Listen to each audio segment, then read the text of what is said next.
Good morning. The Federal Election Commission open meeting for Thursday, June 20th, 2019 will now come to order. Welcome, everybody. Oh, we have some special guests in the audience. Always happy to see friends and family. Hi.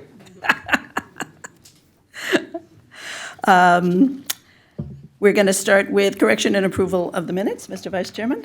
Yes, thank you, Madam Chair. I move approval of the minutes for the meeting held on May 9th, 2019, as set forth in agenda document number 19-24-A, as well as the minutes for the meeting of May 23rd, 2019, as set forth in agenda document number 19-25-A. Thank you. The Vice Chairman has moved approval of the minutes from the meeting of May 9th, 2019, as set forth in agenda document 19-24-A, and the meeting of May 23rd, 2019, as set forth in agenda document 19-25-A.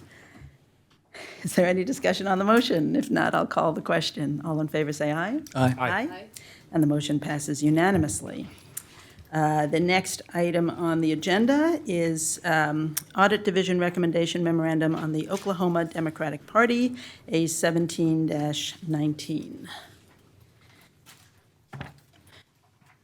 Well, hi there, Ms. Brown. Good morning. Who would like to speak to this? Thank you, sir. Good morning. Good morning, Madam Chair and Commissioners.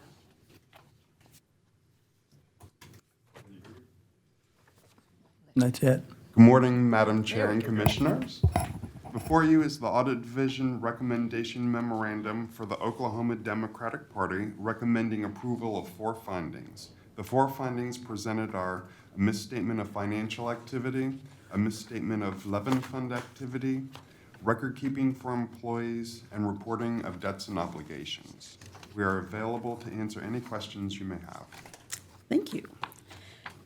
Are there any questions or discussion about the audit report? I put in an objection so that I could make a motion to add a joint fundraising finding. This audit, this is one of a number of audits that raises the same issue. The last time this came up, it was a little bit hard to talk about it because it relates to an issue that was also present in a couple of enforcement matters, which at that time had not been made public. They have been now, involving both the Hillary Victory Fund and the Trump Victory Fund. Both of the presidential campaigns in 2016 set up these massive joint fundraising committees, and in a number of instances, money that went into the state party committee accounts as a result of those events immediately turned around and went back to the National Party Committee, including money that was given by donors who had already maxed out to the National Party Committee. So I think that was a circumvention of the contribution limits. So I am hoping to support a motion on to add a finding on that the Oklahoma Democratic Party violated the joint fundraising regulations. So that's why it's on the agenda. I don't know if anybody else has anything to say on that. Not. I have a motion then. Thank you, Commissioner Walther.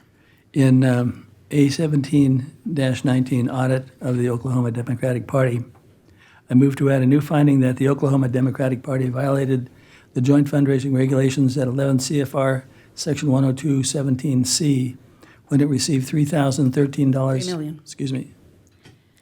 Sorry, $3 million. I'm sorry. It's Oh, $3 million. excuse me. I was looking at the wrong. When it received $3,013,100 in net proceeds from the Hillary Victory Fund Joint Fundraising Committee, and on the same day transferred $3,003,100 to the Democratic National Committee.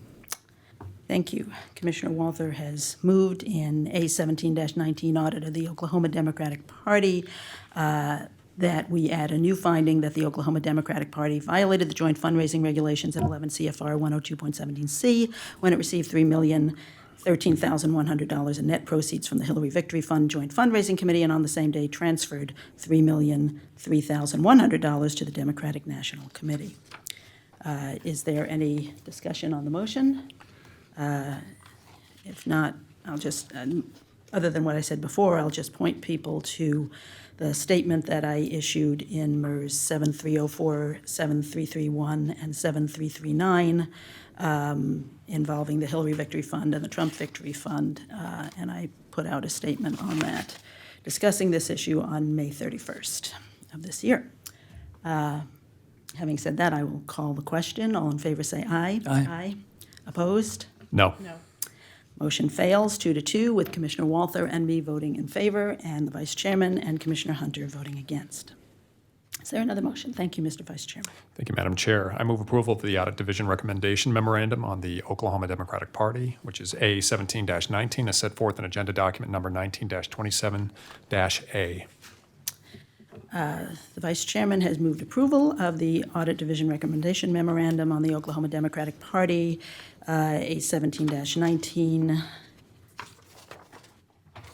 Is there any discussion on the motion? If not, I will call the question. All in favor say aye. Aye. Aye. And the motion passes unanimously. Thank you. The next item on the agenda is, sorry. If I could just welcome, I'm sure we all join in welcoming Ms. Dana Brown, who's serving as our acting audit director. We really appreciate your stepping up. And Laura Sinrum, who's now our acting commission secretary. Thank you to both of you. Thank you both, and thank you, Commissioner Hunter. Okay, so we'll move on to the next item on the agenda, Internet Ad Disclaimers Rulemaking Proposal for Reg 2011-02, Internet Communications Disclaimers and Definition of Public Communication. There are two agenda documents, and we have a late submitted document motion. Thank you, Madam Chair. I move to suspend the rules on the timely submission of agenda documents in order that the Commission may consider the late submission of agenda document number 19-26-B. Thank you. The Vice Chairman has moved that we waive the rules on the timely submission of agenda documents so that we may consider agenda document 19-26-B. Any discussion on the motion? If not, I'll call the question. All in favor say aye. Aye. And the motion carries unanimously. We have staff here, but I'm guessing that you guys don't have much to say because both of the documents come from commissioners. You're welcome to chime in if you would like to, Mr. Stefanovic, I'm happy to answer any questions. as always, and we appreciate that. I put this on the agenda because obviously this is something that's been on the commission's agenda for a very long time, actually since 2011, but really got started last year. And I felt that it had been stalled and really wasn't moving forward. And we had some back and forth last year. We obviously had the hearings. We had a lot of testimony. Hundreds of thousands of people commented and said that we should do this. So I think that they're right, and we should do this. We should clarify these rules. I sent a proposal to my colleagues last fall. Didn't really go anywhere. We went, then we had the shutdown, we had a regs committee meeting, we had another meeting, and really things weren't moving. So I said, okay, I'm putting it on the agenda. I gave my colleagues several weeks' notice of that. And they asked that it not go on at the last meeting, so I waited till today.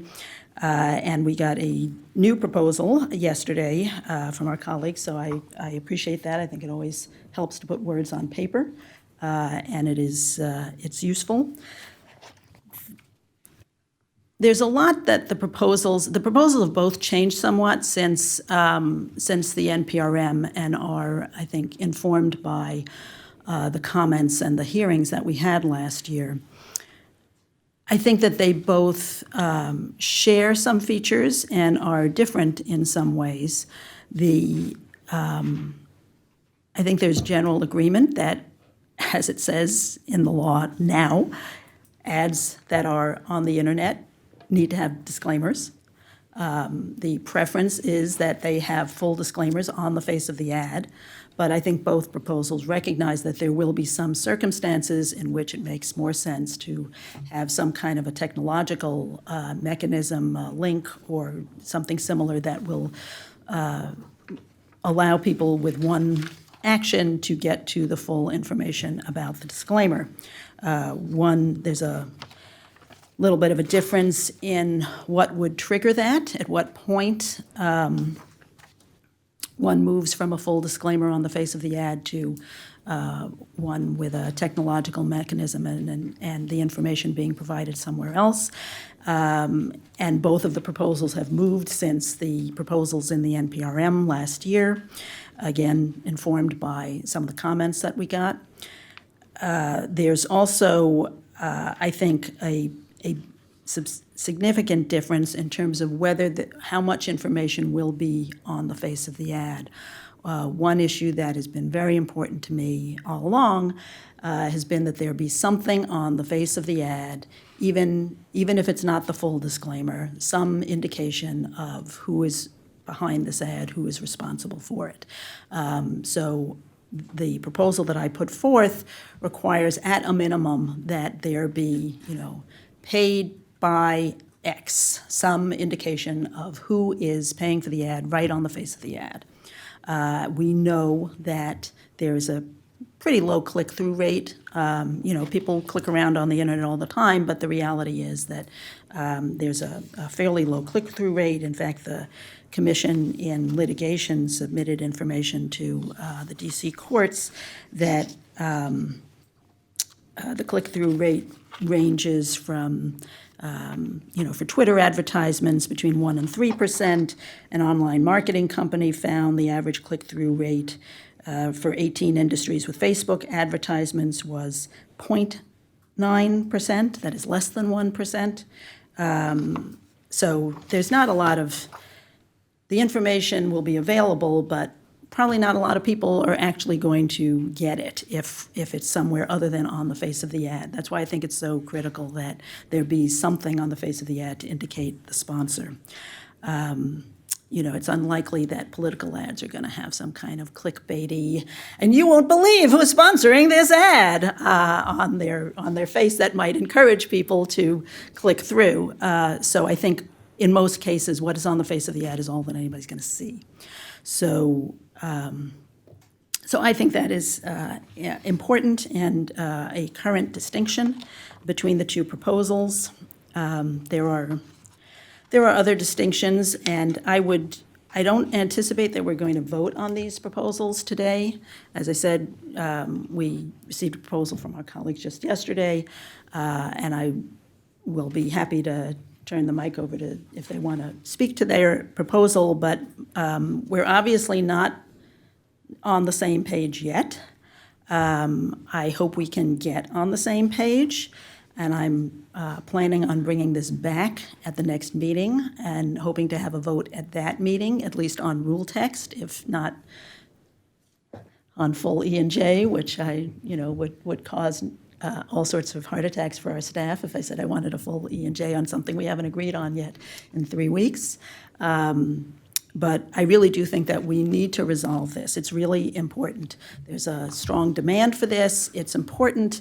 Advertising is moving more and more to the digital realm in politics as in other forms of advertising. And I think it's really critical that we set some standards and get this rulemaking done.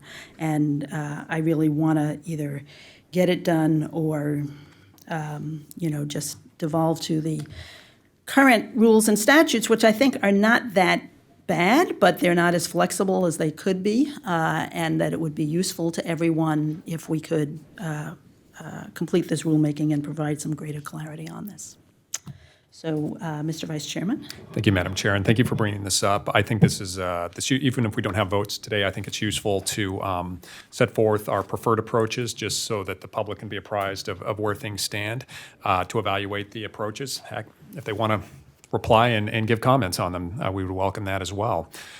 I think, as you point out, there are elements of overlap, and I think that's useful to recognize. I think just this rulemaking, as you mentioned, first started in 2011, or this element of the rulemaking started in 2011, long before concerns about how this relates to the foreign national prohibition arose.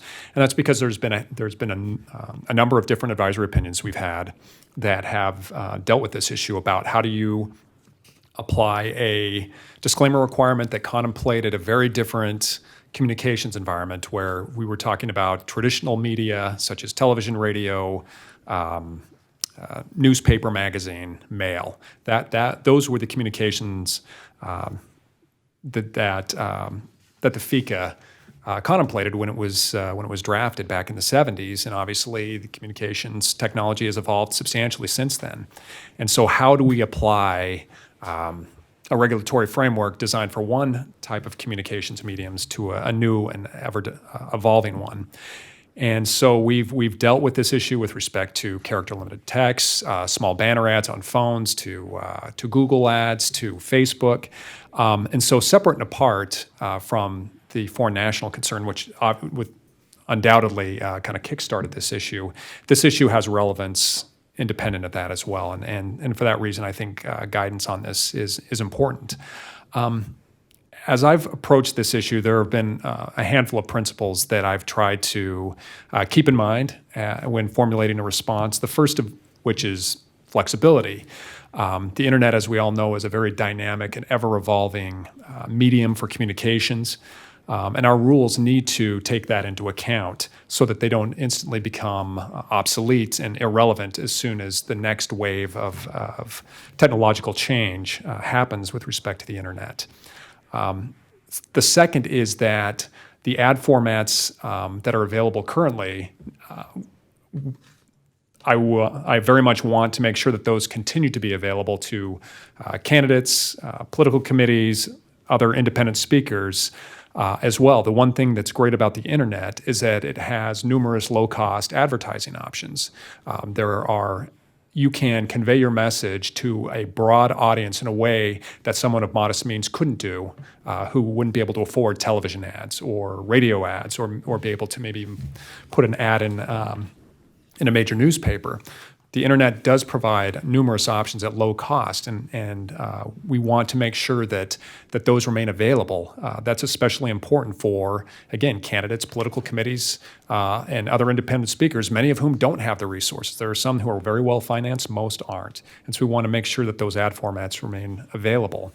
And the third principle is that I don't want to alter the current internet exemption, which was put in place a little bit over a decade ago, and I think was extremely helpful and certainly was an important element in enabling the internet to become a tool that has allowed for the flourishing of political speech, fundraising, political organizing, voter outreach, obtaining political news. And I think that at least at this point, I don't think that any new rule should upset that pre-existing regulatory framework as it applies to the internet. So those are some of the governing principles that I've had in mind when contemplating how best to resolve the rulemaking in this issue. As the chair pointed out, the good news is that we both recognize that there are certain ad formats for which a full traditional disclaimer just can't accommodate. And so we both recognize there needs to be some sort of accommodation that, one, allows those ad formats to continue to be used, but two, still allows the public to gain the information to which they're entitled under the law.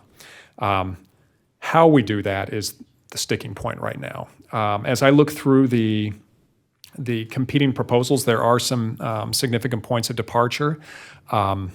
Being the optimist that I sometimes am, and maybe shouldn't be, but still notwithstanding that, I don't think that those are unbridgeable, and I still want to hope that we can continue the discussion to find a way forward, because I think that for the reasons I mentioned before, I think it would be helpful, but also important to signal to those who are increasingly using the internet for political communications to know exactly how the disclaimer rules apply, and to have that in regulatory text would be much more useful than a half dozen different advisory opinions, some of which fully answer the question and some of which didn't. And so I definitely want to keep the discussion going and hope that we can find that middle ground, because I don't perceive that we're in two different places that can't possibly be bridged. And so that's where I am right now, and look forward to continuing the discussions in the days ahead. Well, Mr. Vice Chairman, I hope your optimism is warranted. My door is always open if you want to come in and sort of hash this through. As you alluded, I think that there's been a great deal of concern of late that people need to be informed about where the information they're getting online is coming from. This is a really tiny slice of the problem. It will address only express advocacy ads on the internet, and that is just a small fraction of the information and sometimes misinformation that people have been getting online. But this was the slice that there was a consensus to address at the FEC. So I'll take it if we can get it, if we can in fact get a rule that will improve on the current state of affairs. Anybody else want to weigh in on this? Commissioner Hunter? Thank you. I just have a couple of quick questions about your proposal, Madam Chair. One is, my understanding is that your proposal would include, so it only covers ads that are placed for a fee on the internet. My understanding is that your proposal would also cover the production costs. So for example, if I place my video on YouTube, YouTube doesn't charge me to do that. But if I spent money to produce the video, my understanding is then that would now be part of the regulated context, which is a departure from the way it currently is. Is that correct? That is correct. That is a departure. That would be my ideal. Whether that is an achievable goal here at the FEC, I don't know. But, since we were putting out what we really wanted, that's what I would really want, would be to include production costs. Okay. I think, obviously, people should put out their ideal, but I think that's probably not going to garner 4 votes for a whole variety of reasons, which I'm happy to get into if anybody would like. But that I don't see that getting 4 votes, just to be completely candid. Another issue. Always appreciate your candor, Commissioner. Another issue that you mentioned in your introduction is the trigger, which we spent a good bit of the public meeting, public hearing last summer talking about. I think we all agreed at the time that was one of the biggest issues that we were trying to figure out. And my understanding is that your trigger for when one wouldn't need to put the full disclaimer is the factors inherent to the technology. Am I correct about that? Could you maybe talk about that a little bit? Well, what I'm trying to avoid is somebody saying, well, I really don't feel like paying for a big enough ad to accommodate a disclaimer, so I don't think I ought to have a disclaimer. And in the Club for Growth AO, I think it was, in the radio context, we said, the law requires a disclaimer, and you can't just choose to put your ad out in a format that won't accommodate it, and then say that alleviates you from the obligation. So that would be my goal, because I think it emphasizes the need for putting the disclaimer on. The law requires it. The Supreme Court has upheld it. It's important information for the public to have. And my proposal includes the possibility of having truncated disclaimers, but it is, I think, I don't think it's an imposition on virtually any ad out there that they couldn't fit a paid by X on the face of the ad. But how would one know that they could go to the abbreviated one instead of the full one, the abbreviated one, if the standard's still the same due to factors inherent to the technology? I think one could read that, and maybe this wasn't your intent, to basically say, and I think Peterson alluded to this in his comments, one could read this to say this really does exclude a lot of platforms that are currently being used. And we had testimony both at the hearing last summer and then at a follow-up meeting that many of us attended that said one of the most common formats right now is one that's very small. I forgot what it's called, but it's an incredibly small ad that people are using more now than ever. And one way of reading this is that would now not be able to be used by political committees or anybody wanting to run an express advocacy ad, because the technology would allow you to, as you suggest, just buy a bigger ad. And that's one that I think that's a problematic position, as you know, as we've talked about that. Well, I actually have not seen, even on the smallest ads, there's usually a little trailer on the bottom that says something like, "This is going away in 5, 4, 3, 2, 1 seconds." And if they can fit that in there, they could fit paid by X. So I don't really see this as an obstacle. I'm actually not aware of any ad formats that couldn't accommodate some form of disclaimer on the face of the ad. And as I said, if it's not on the face of the ad, most people just aren't going to see it. So how in the example that you talked about, how would one know, and maybe this is in your proposal and I missed it, how would one know to go from the full disclaimer to the one that you just referenced, which I believe you called the abbreviated disclaimer? Well, I can turn the question back on you, Commissioner. How would one know that one cannot reasonably provide the information? I mean, that seems You to go me- first. No, that just seems to me to be a very squishy standard where somebody might say, well, I think it's unreasonable to force me to put a disclaimer on this ad.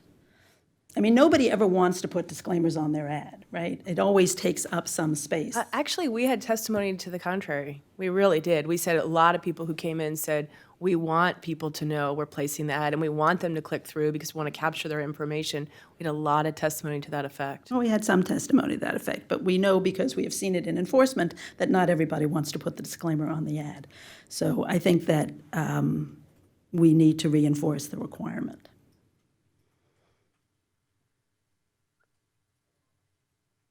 So with respect to how does one know to go from the full one to the smaller one, it's based on factors inherent to the The technology. technology, yeah. Okay. Yeah.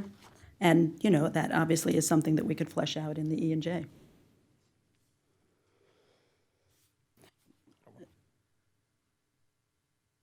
Still going. Go ahead. I would just, Mr. Vice Chairman. thank you, Madam Chair. The issue of the trigger has obviously been one that, with the hearing that we had last year and our subsequent discussions, that has been the trickiest issue to try to resolve. Then Chair Hunter, you came up with a proposal to see if there was maybe some way we could have objective standards based on pixel size and what percentage of an overall ad depended on how many pixels are taken up by it. And in an effort to see if there's some sort of an objective trigger that we could reach, and that didn't really go very far. So if we don't have objective criteria, we've now got to figure out what are going to be what sort of language can we include that will give fair notice to the regulated community about when they could use a truncated ad versus when they have to use, a truncated disclaimer versus when they would need to use the full disclaimer required by the Act. And so that obviously, as we discussed, we want something that's clear, that's understandable, that's obviously, since it's not objective, there's going to be a little bit of subjectivity and a little bit of ambiguity, but to the extent we can clear that up in a way that for the vast majority of advertising formats, it can be clear. That's obviously the challenge that's in front of us. I think we all share the same goal, that there needs to be as clear a direction as to the trigger as possible. But that's obviously something we'll need to continue to discuss to see what sort of language and what sort of guidance we can provide that make that as clear and understandable and not squishy as possible. I agree with that. I think we all want a standard that is as objective as possible. And we have both moved from the original proposals in the NPRM, which I think we concluded on both sides that neither proposal in the NPRM was really workable. One tried percentages or pixel size, and the other one just said, well, if it can't fit, then you can go to an alternative method of providing the disclaimer. But it was pointed out that, well, can't fit, does that mean if it takes up 95% of the ad space, you still have to put a full disclaimer on there? that was not anybody's intent. And we had asked last year for help, and I will repeat that request because it is a complicated issue. It is an issue that I don't think we anticipated was going to be as hard as it has turned out to be. So I will reiterate the request that the vice chairman made, that if anybody wants to submit comments on either or both proposals or submit a new idea altogether, I think we are very open to that. As I said, we're going to bring this back in 3 weeks, and public comment would really be helpful because I think it is, it's harder than it sounds to come up with an objective standard that would be really clear so everybody could understand it and workable and would provide the maximum amount of information to the people who are seeing these ads. Because as the vice chairman also pointed out, there has been a big problem with people not knowing where their information they're seeing on the internet is coming from. And I think we're all hoping that we can make at least this small inroad in that problem. Commissioner Hunter? I think one of the issues, and we've talked about this before also, is the kind of underlying data which you referred to, and I'm anxious to go back and see where I didn't realize litigation had put that in a brief, but I want to go back and take a look at that. But I think that there's some disagreement on some of the reasons that we're doing this in the first place. And so, you referred to something that said, people don't just click through. Well, the foundations of that study are questionable at best. That's not the study that I'm talking about. And there's also nothing to say that people actually read the entire ad. I mean, if you're sort of flipping through, you may not look at the disclaimer, but you may not also look at the ad. So there's a lot that we don't really know, and I think that's part of the problem is we're coming from different places. But I'd be interested, in the spirit of what everyone's been talking about, getting comments from people, I'm interested particularly to hear from the reform groups